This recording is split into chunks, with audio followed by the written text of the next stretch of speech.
Kampala Entebbe Expressway. I think it costs Uganda about $450 million. Where did the money come from? China. Are we together? Suppose NSSF had put in $50 million. Now all the money you're paying through that toll, some of it would be staying where? Was it a good investment with the Chinese? Yes.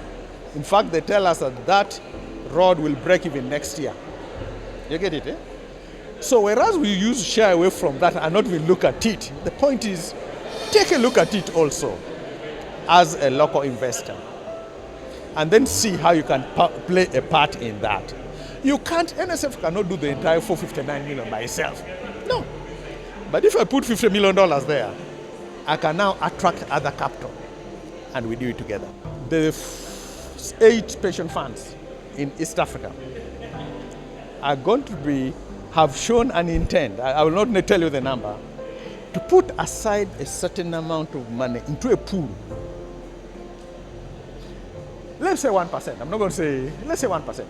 We know that the total amount of this pension is about $40 billion. 1% of $40 billion is $400 million. So if we collectively put 1% aside, that is $400 million. Suppose we deployed $400 million in Kampala-Jinja Expressway, which costs $1.2 billion. If I already have $400 million in my pocket, you think I'll fail to raise $800 million from somebody else? I won't. I'll raise it. So for us, it's a very practical thing we do. And we want to do it by the, many of you may think that we're doing it out of charity. No. We have to create jobs. We have to do a lot of these things. The sooner we start, the sooner the future of NSSF itself is secured. Because then in the future, we'll have more people working, more people saving, and the fund becomes stronger than it is. Ideally, what you see is that the government budgets are heavily constrained. Balancing between social needs and, the long-term development objectives. You talk of physical infrastructure and so on and so forth. And then also, as I mentioned earlier, the development assistance as well has reduced significantly. So increasingly, we are seeing governments now becoming a bit more, for lack of a better word, they are increasingly engaging the pension funds to say, why don't you invest in infrastructure opportunities locally? Because they actually rightly acknowledge that this is patient capital. And what we tell them is that patient capital actually doesn't mean that it shouldn't earn a return. Yes. We are telling them that yes, it is patient capital, but it needs to move into the right vehicles and it needs to generate a return for the members, because ultimately that is the key objective for which these funds were set from the onset. So we like the fact that increasingly government is realizing that the financing options have reduced and they're realizing that there's a local pool of capital that needs to be engaged. So as pension funds, we are saying, can we work together, come up with, the incentives that we need, develop the vehicles that are required, that can now allow us to invest in a way that protects the members' funds, because that is critical. We also have the challenge, of the alternative opportunities in the market.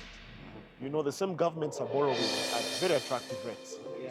And the question is, why should I invest in infrastructure with all its risks if Why the government is actually borrowing? Exactly. If I can give you money at 13 to 17%, And we have put this challenge to them as well to say, look here, you need to have the right incentives to allow for this money to flow into the areas you want it to flow into. It might not be a case of them necessarily pulling money out of their pockets to say, you come and invest alongside us. It could be a case of them offering tax incentives, them offering, various other incentives to allow for these pension funds to invest in the right way into these areas. Our governments have a limited resource envelope, which they need to deploy to many competing needs. Infrastructure is one of those bigger ones, and that resource envelope is not adequate to cover that requirement. If we sit around and wait for that resource envelope to grow, we may never get this job done. So as Stanbic Bank playing an intermediation role, we work with people like the pension funds and other institutional investors to pull together funds and help with the structuring to remove or reduce the risk in the financing around infrastructure, because it's very long dated, it requires huge, inordinate amounts of capital. So the banks play a role of trying to simplify the process for people who come in and invest for the longer term.